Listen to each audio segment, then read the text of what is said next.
Old Alabama Gardener here on how I select what kind of seeds I'm going to order.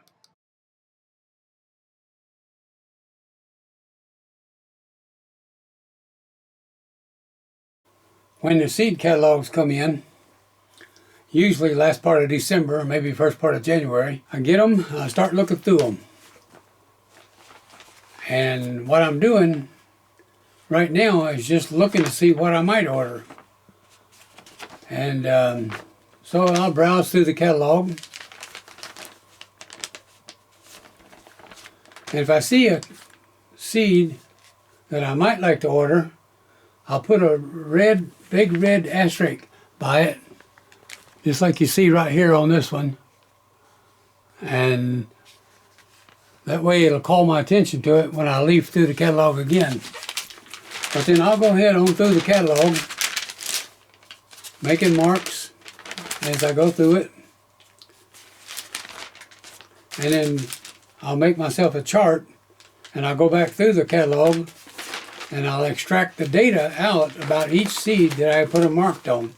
And we'll see that in the next picture. So once I've looked through these seed catalogs and I've made some marks on seeds that I might want to order, I make up a chart that looks like this. Of course, in the first column is the seed, name of the tomato or whatever plant I'm going to order. The next column is the catalog where I ordered it from. And in the third column is the catalog number and a little bit more about that seed package.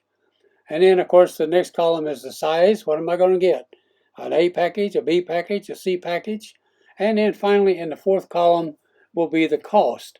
And all these factors will be used when I do make my final determination on which seeds I'm going to order. So now you see the chart where I've pulled the information out and put it into the various columns. And so here I can now compare, do I have too many cherry tomatoes listed?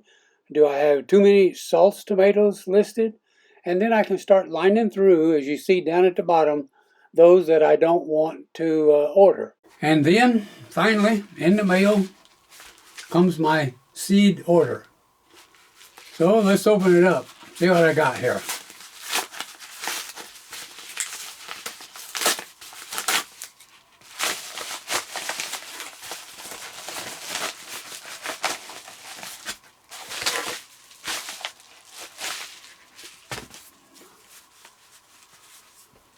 I like grape tomatoes.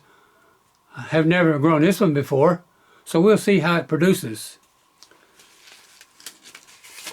Now here's one that I chose pretty much based on the name. It's called Tasty Lee.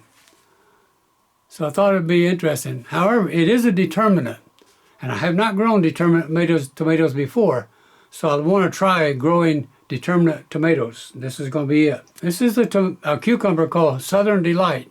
It's supposed to be able to withstand the heat a little bit better, so that's why I want to try it. And this cucumber is a bush type cucumber. Now I've never grown bush type cucumbers before, so this is going to be interesting to see what this one does. This is a bell pepper. It's called Carmen, and it has a wonderful taste. It's really got a sweet taste when it turns red, and it turns red early and easily. So I'm going to try that one. Here's an old type of tomato called Abraham Lincoln. It's an indeterminate, so it is going to grow very long, probably 10 to 12 feet long. But we'll give it a try. Now this is a bush type tomato. I've never grown a bush type tomato before, so this one will give us a try to see how bush type tomatoes grow. You know, an old beefsteak tomatoes are always good to grow. Here's one that's an old beefsteak.